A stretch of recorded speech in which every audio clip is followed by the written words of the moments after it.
नमस्कार दोस्तों, मैं डॉक्टर के वशिष्ठ। आज हम बात करेंगे हाइपरथायरॉयडिज्म के बारे में। हाइपरथायरॉयडिज्म क्या है और क्या कारण इसके होने के होते हैं।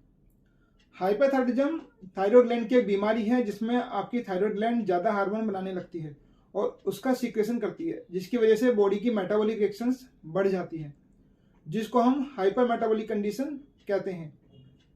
जिसको अगर कंट्रोल नहीं किया जाए तो बड़ी बीमारी का रूप ले सकती है, जिसको हम थायरोटॉक्सिकोसिस कहते हैं।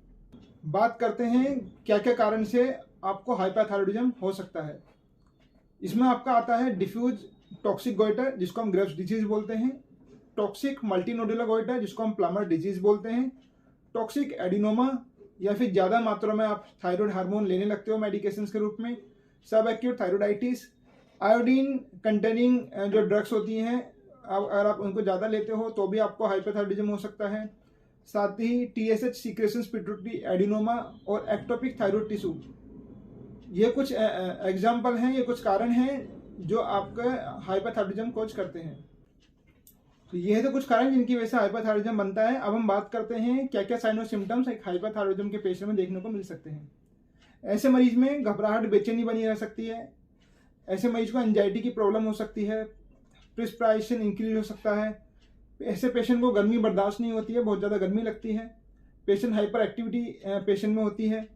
पाल्पिटेशन, यानी कि आपको आपकी दिल की धड़कन, ऐसे पेशेंट में उसको अपने दिल की धड़कन महसूस होती है।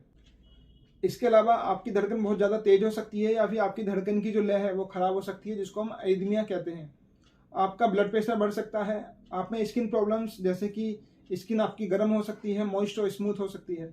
लीड लैग इसमें देखने को मिल सकता है। स्टेयर हो सकता है।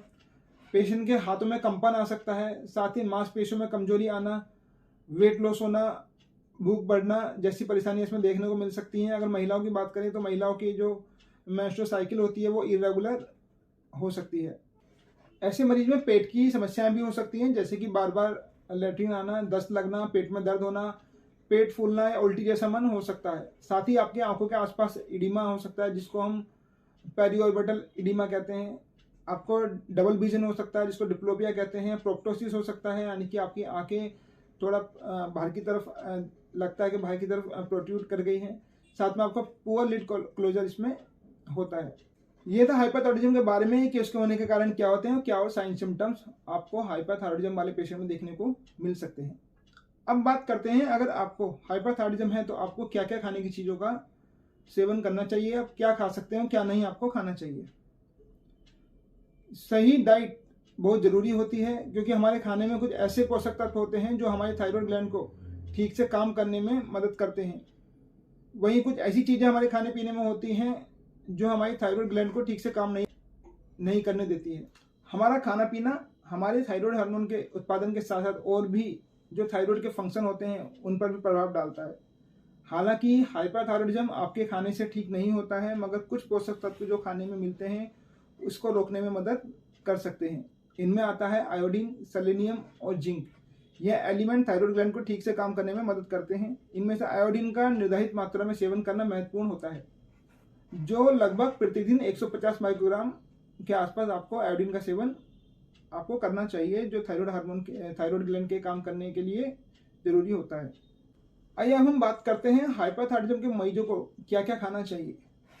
जिन मरीजों को हाइपरथायरॉयडिज्म है उन मरीजों को कम से कम आयोडीन वाली खाने की चीज़ें खानी चाहिए। प्रतिदिन 50 माइक्रोग्राम से कम आयोडीन युक्त आहार को या आयोडीन फूड को एक जो हाइपरथायरॉयडिज्म का पेशेंट है खा सकता है। कम आयोडीन वाली चीज़ों में जो आता है आपका आता है लो आयोडीन साल्ट, जो अंडे का सफ़ेद वाला भाग है, फल, उनका रस, ताज़ी सब्जियां, वनस्पति तेल, चीनी, शहद, मेपल सिरप, नमक रहित बादाम या पीनट बटर, नींबू पानी आदि आप जो है लो आयोडीन वाली डाइट में ले सकते हो। हम बात करते हैं हाइपरथायरॉयडिज्म में कौन सी सब्जियां खानी चाहिए। स्प्राउट, पत्ता गोभी, सरसों का साग, गोभी का सूप, अरुगुला की पत्तियां, मूली, सलजम, फूलगोभी या ब्रोकली आदि आप इसमें खा सकते हो। इन सब्जियों में ऐसे पदार्थ होते हैं जो आयोडीन को अवशोषित करने में थायराइड की क्षमता को कम कर सकते हैं। स्वस्थ थायराइड के साथ साथ शरीर में अन्य निर्यात कार्यों के लिए आयरन एक महत्वपूर्ण पोषक तत्व है। आपको आयरन वाली जो खाने की चीज़ें हैं उनका भी सेवन बराबर करते रहना चाहिए। बात करते हैं कैल्शियम और विटामिन डी की। कैल्शियम और विटामिन डी मजबूत हड्डियों के साथ साथ calcium vitamin D thyroid function के सही रखने में मदद करता है, थायराइड ठीक से काम करे उसमें थायराइड ग्लैंड की मदद करता है। हल्दी और हरी मिर्च भी हाइपोथायरॉयडिज्म के मरीज के लिए फायदेमंद हो सकती हैं। हाइपोथायरॉयडिज्म में क्या ना खाएं? आयोडीन युक्त खाने की चीज़ें, जो ज़्यादा आयोडीन खाने से आपका हाइपोथायरॉयडिज्म फंक्शन बढ़ सकता है। आयोडीन वाली जो खाने की चीज़ों की बात करें तो इसमें आपका आता है आयोडीन साल्ट, फिश, समुद्री शैवाल, डेयरी प्रोडक्ट्स।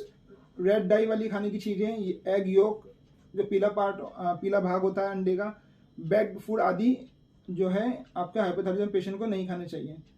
कैफीन की अगर बात करें तो कैफीन वाली चीज़ें भी खाने से आपका हाइपोथायरॉयडिज्म के जो सिम्टम्स होते हैं वो बढ़ सकते हैं, जैसे कि नींद ना आना, घबराहट होना, बेचैनी, दिल की धड़कन बढ़ना आदि जैसे सिम्टम्स कैफीन वाली चीज़ें खाने से बढ़ सकते हैं। बात करते हैं उपवास की और थायराइड के बारे में। जब हम उपवास करते हैं तो शरीर को सामान्य रूप से ग्लूकोज नहीं प्राप्त होता है, जिसमें कोशिकाओं को ऊर्जा बनाने के लिए शरीर से ग्लूकोनियोजेनेसिस की प्रक्रिया शुरू करनी पड़ती है, जिसमें ग्लूकोज का उत्पादन होने लगता है। उपवास के दौरान हमारी मेटाबॉलिज्म है वो स्लो हो जाता है, जो हमारे हार्ट बीट, बीपी को भी कंट्रोल करने में मदद करता है।